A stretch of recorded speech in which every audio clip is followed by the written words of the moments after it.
If we're seeing some shifts in demography, how powerful is this? For those of you who have businesses, or for those of you who are concerned about investments, is there predictability to this? In a world that's increasingly uncertain, in a world where we don't know exactly what might happen next, is there any predictability to demographics? Here's a look at what's going to happen in the United States during this decade. During the decade 2000 to 2010, essentially all the age groups under the age of 45 are going to shrink.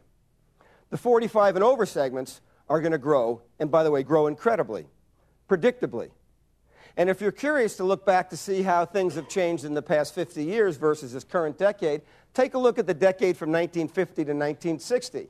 Had you been in business during that moment in time, you would have been very smart to target young kids and their young parents. How about the 1960s? How about the 1970s? Look what happened in the 1980s. Look at the 1990s. Here we are now. And by the way, occasionally people will say, well, that's just, the next few years. What about the next 20 years? Here's what's going to happen demographically to the United States during the next couple of decades. And you can bet on this. There is no marketplace phenomenon more predictable than this age wave. The boomers don't just migrate into and inhabit the life stages as they have been neatly laid down by their parents.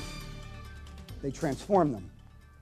They didn't just buy clothes and wear clothes like their parents did. They transformed the look and style of fashion. Boomers didn't just date and get married. They totally transformed sexuality and relationships in the family. They didn't just go to the doctor. They totally transformed healthcare with alternative therapies and holistic medicine and patient empowerment. Boomers didn't just start using calculators and computers. They've transformed the world utilizing the tools of technology. Boomers didn't just invest in stocks.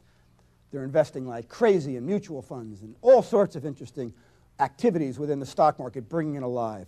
If you think for 1 second that the boomers are going to age and grow old like their parents or their grandparents did, forget it. You're going to begin to find more and more political, social, and marketplace interest in 50-year-olds and 60-year-olds as age power begins to take over. For the past half century, you've had this huge demographic bulge, like an elephant, like a 76 million pound elephant, that's been migrating across the lifeline. And every year, it gets 1 year older. You can bet on it. Yet for the past half century, the way most marketers and public policy people and educators, the way we pursue this generation is we wait for the elephant to pass, and then we try to shoot an arrow at its butt. If you really want to hit the jackpot, you get out in front and dig a big hole. When I was studying psychology, one of the big gurus at the time was a guy named Richard Alpert, also known as Baba Ramdas, and he wrote a book called Be Here Now. It was sort of a psychological philosophy of life, to live in the present. Don't worry about the past, don't fret about the future. I think that's a great model for your psychological state, but for a financial planning model, it's terrible. Because the key to living a long life is taking a little bit of what you earn each day and enjoying it in the now. But it's also taking a certain amount of what you earn each day and setting it up for your future. Let me tell you how it looks to me.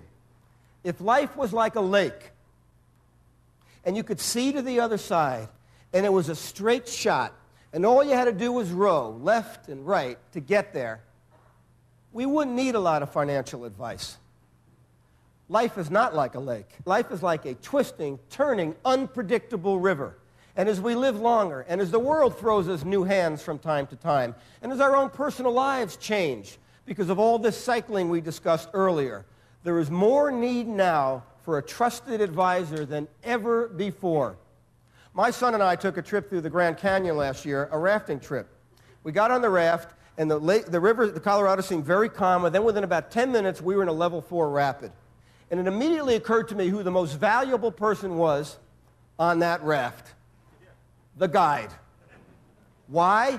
Because he knew what was up ahead. We know what many of the major diseases are going to be of our later years, and we all would love to live 70 or 90 or 120 years healthy and vital and productive and sexy and active. Why don't we spend more time trying to figure out how to push these diseases back or wipe them out altogether? I was lucky. When I was about 30, I collaborated on a book with Jonas Salk. And one night over dinner, he told me the story that in the 1940s, when poliomyelitis was rampant, Many people thought that what we needed in the future was more iron lungs. Dr. Salk had a different view. He said what we need to do is wipe out polio. Now, when Kennedy said back in those amazing years, we're going to put a man on the moon in this decade, it was an amazing vision. Why can't we say we're going to wipe out some of the diseases of aging and then do it in front of all of us are healthy and secure and joyous, and we can all come together and create both solutions for these challenges and enjoy the benefits of being the longest lived and perhaps most powerful generation in history. Thank you very much. Thank you. Thank you.